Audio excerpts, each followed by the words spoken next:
আমরা আসলে অনেক ভোলা একটা জাতি, যে কারণে আমাদের কপালে এত দুঃখ। আমরা শেখ মুজিবের সেই ছোট্টবেলা থেকে তার ইতিহাসটা এমন ভাবে পড়ে এসেছি যে আমাদের এই ব্রেনটা থেকে তাকে কোনোভাবে বের করতে পারি না।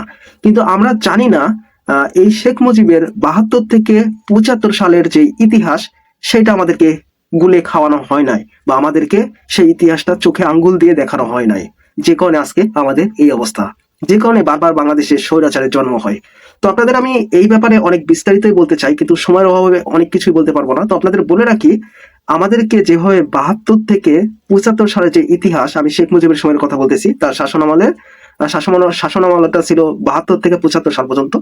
তো এরই ভিতর তিনি যা করেছেন, হয়তোবা তিনি তার মেয়েকেও ছাড়িয়ে গিয়েছেন। তো আপনাদের ছোট্ট করে ভিডিও ক্লিপটা একটু দেখাই।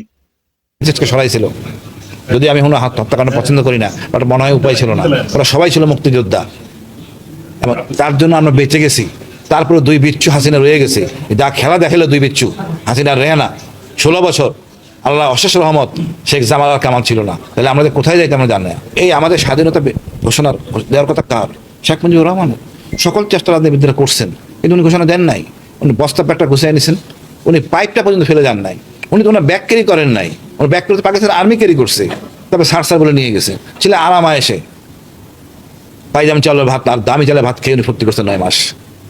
এই ঘোষণা জনগণের চাওয়া পাওয়া দিছে শহীদ জিয়া, তাকে আমরা যতটা সম্মান করতে পারি নাই। শেখ মুজিবুর ফিরত আসার পর তাকেও সে সম্মান দেয় নাই। নিপীড়ন নির্যাতন যা করা দরকার সবটাই করছেন জিয়া রহমানকে। যার কোনো অবদান নাই, যেন শফিউল্লাহ অবদান থাকবে কম বেশি, বাট তুলনামূলক অবদান তাকে সেনাবদান করছেন। উনি প্রথমেই 30,000 মুক্তিযোদ্ধা হত্যা করছেন শেখ মুজিবুর রহমান, পুরোটা নিজের করে নিয়েছেন, আমিত্বের মধ্যে ছিলেন, কাউরে কোনো অবদান দেন নাই।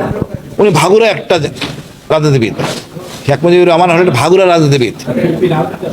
এই বাটপারি করে ইতিহাসটাকে কলঙ্কিত করে উনি ক্ষমতায় ছিলেন। 30,000 মুক্তিযোদ্ধা মারা গেছে। উনি রক্ষী বাহিনী সৃষ্টি করছেন জনমত দমন করার জন্য, এই রক্ষী বাহিনী দিয়ে আর্মিকে অবজ্ঞা করা হয়েছে। তারপরে উনি করলেন, উনি আমাদের দিলেন একটা দুর্ভিক্ষ। তার প্রধান কারণ আমরা কম ত্রাণ পাই নাই, সব ত্রাণ ওনার মন্ত্রী এমপি ওনারাই চুরি করে নিয়েছেন। এই যে বললাম লুটপাট চুরি ডাকাতি মানুষ হত্যা, এগুলো শেখ পরিবারের ডিএনএ এর মধ্যে আছে। এই ডিএনএটাই খারাপ, আমরা এই ডিএনএ দেখতে চাই না। তারপরে দেখেন, এগুলি আনা উচিত ছিল বিডিআর হত্যাকাণ্ড।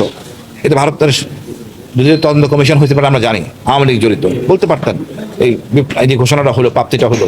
আর আনা উচিত ছিল হেফাজতের কিলিংটা। কার ভয় করেন নাই, কার ভয়ে বলেন নাই আমি জানি না। আনা উচিত ছিল এই যে গুম খুন জঙ্গি নাটক, সবগুলি আনা ছিল। শেখ হাসিনা দেশটাকে জঙ্গি বানিয়ে গেছেন জোর করে, ক্ষমতায় দীর্ঘায়িত অবৈধভাবে থাকার জন্য, দীর্ঘায়িতকরণ মানে অবৈধভাবে থাকার জন্য।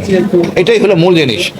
আমাদের দেশটাকে এমন জায়গায় নিয়ে গেছেন, পশ্চিমীরা জানে বাংলাদেশ মানে জঙ্গি রাষ্ট্র। আজকে যেটা না থাকতো আমরা ট্যুরিজমে।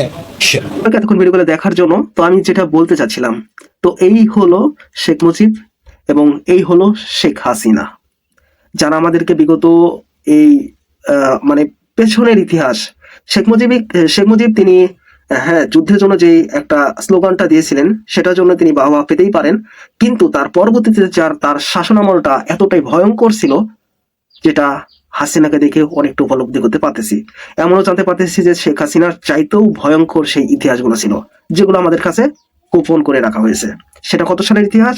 সেটা হলো 72 থেকে 75 সালের ইতিহাস, যেগুলো আমাদের কাছে গোপন করে এতদিন পর্যন্ত রাখা হয়েছে। আমরা সবসময় একটা কথা প্রতিনিয়তই জানি যে স্বাধীনতার জন্য সবচাইতে বেশি অবদান হলো শেখ মুজিবের, কিন্তু এর চেয়েও যে ভালো ভালো স্বাধীনতা সংগ্রামী মানুষ ছিল, তাদের কথা আমরা কখনো শুনি নাই। এই হলো আমাদেরকে গুলে খাওয়ানো ইতিহাস।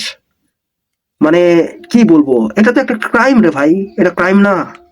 এই যে ছোট ছোট বাচ্চাগুলাকে, আমরা যখন ছোট ছোট ছিলাম তখন থেকে আমাদেরকে সেই তার বাপের একটা গল্প, বানোয়াট একটা গল্প আমাদেরকে যে শুনিয়ে বড় করে এসেছে, এটা তো ক্রাইম। আমাদের সাথে তো ক্রাইম করা হয়েছে। আপনাদের মতামতটা কনভার্সে জানিয়ে যাবেন।